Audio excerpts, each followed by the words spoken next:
Hello everyone, welcome back to our channel. Good morning, good afternoon, good evening. I greet you all according to your time and locations you'll be meeting this video. Yes, my dear viewers, I am back again with another update. So guys, I have a video here I would like we all to watch. But before then, if you're meeting my channel for the very first time, you are highly welcome. Please kindly do well to like, share and subscribe. Leave your thought on the comment section. Let us know what you think about this video, and I will see you towards the end. Yes, sir.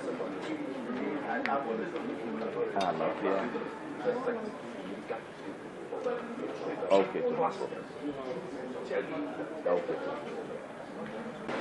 Please. Sir. Morning, sir. Yes.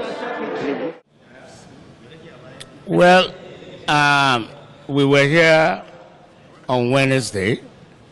The court gave us Wednesday as a day to come for our ruling. And then we were given the same information that the court was attending a conference and that the ruling had been adjourned to today. So I take it that at the time they were adjourning to today, they already knew that they would be out of whatever conference they were going to have. So we're here back today, and they are giving us the same excuse of the court attending a conference. We don't think that that is a fair way to treat us. You see, this thing, everybody has rights. I think the impression that as litigants, as people who approach the court, we have no rights. We are absolutely at the mercy of the system. It's a very wrong one. Respect begets respect. You have to respect me as a litigant, then I will respect you as the judex. So if the court, what we see is that we have not been fairly treated. I have been in Abuja for how long now? Nobody has asked me about my hotel bills. I practice from Lagos. If he wasn't going to sit, he should have told me. He should have told me on Wednesday, I'll be back in my chambers in Lagos now. But he asked me to come back today, only to get the same excuse. I don't think it's fair. I don't think it's fair. And as far as I'm concerned, we are, by the grace of God, going to do something about it. In the sense that I think we need to sue. We need to bring it before the court so that it will be examined. What we have lost, the right that we sought is to restrain this swearing in. So by the court not sitting, we've lost a great deal. That's right. So who is going to pay for that? If you came and gave a ruling that we don't have a right, it will be understandable. Now you're seemingly staying away from the court.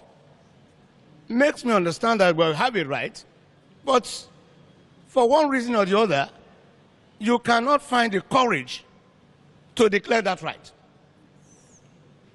So you are now trying to use absence from the court as a means of depriving me of that right. So I'm going to sue, you're going to pay. You will pay for it. You pay for it. You are going to tell me why you left the court. And we will fight it to Supreme Court.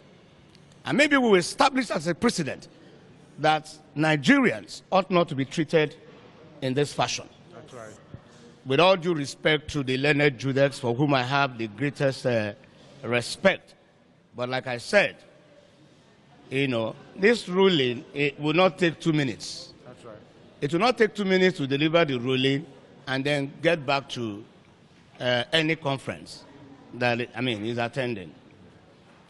So what I want to say, I have said it, I have written to all the security agencies, I have written to major embassies, I've written to the American embassy, I've written to the British embassy, I've written to the French embassy, German embassy, and I've warned that you cannot make the mistake of installing an unconstitutional president in Nigeria. That's right. It would have been better that you resolve this question that we brought before the court. We are not saying that the question must be resolved in our favor. We brought the question here to be resolved. We have a right to have the question resolved. Like I always say, hearing belongs to me, decision belongs to the court. You understand? So, you cannot make the mistake of installing somebody unconstitutionally. It's an overthrow of the Constitution. That person, now if you read section 1, subsection 2 of the Constitution, it says, no person or group of persons shall be permitted to take control of the federal government or any part of it, take control of federation or any part of it, except in accordance with the Constitution. That section invests every Nigerian with authority to resist whoever is sworn in, That's right. Yes. contrary to the Constitution. That's right. Every Nigerian in every station of life, Yes. wherever he is, That's right. that is an order from the Constitution to that person to resist whoever is sworn in unconstitutionally. So it must be that those who want to do this swearing in have conspired against democracy That's right. and want to overthrow it. Yes. The Constitution says, section 14, subsection 2A, that sovereignty belongs to the people of Nigeria. That's right. And they give consent to those who govern through the Constitution. So where you do not observe the Constitution, it means that you do not have the consent of the people to rule. The people have a right to say, we are not going to recognize you or acknowledge you. What is coming to Nigeria is what these people, they are behaving like children, as far as I'm concerned. Animals. They are behaving like children. We all saw Shonekon here. Somebody went with a decree or word of mouth, made somebody president and commander-in-chief. A court, it took just one declaration from a court, and it was gone. It's the same thing that we are, the same thing that we are getting into.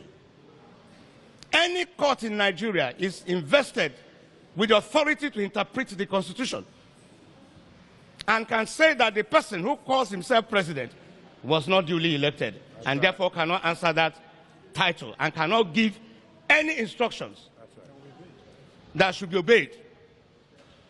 And that would be the beginning of crisis.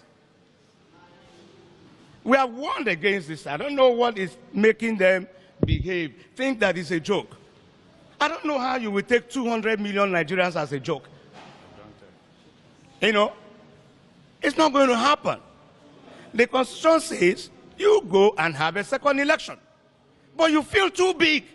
Like I was explaining to someone, it's the same in discipline. Where you have red light, say stop. That's right. You feel too big because you are driving your Jeep, you don't stop. It's the same thing. It is the indiscipline in us that we have carried over to this exercise. The Constitution says you've not made it. You've not made 25% in Abuja. Nobody has told me that I'm wrong. There is no constitution. There is no court. I came to this court for the court to tell me that I'm wrong. That's right. Rather than telling me I'm wrong, the court, stays away from court. Mutes. The court cannot even look me in the eye. So nobody has told me I'm wrong. Nobody has the courage to tell me I'm wrong. Because I am right. So, the Constitution says you should go for a second election. It's a simple, very simple thing. Even if that second election does not produce a winner, you go for a third one. That's right. You feel too big to comply with the Constitution. Because all your life has been a life of indiscipline. So guys, thank you so much for watching. What do you think about this video? Please kindly drop your thought on the comment section. I'll see you again in my next one. Bye for now.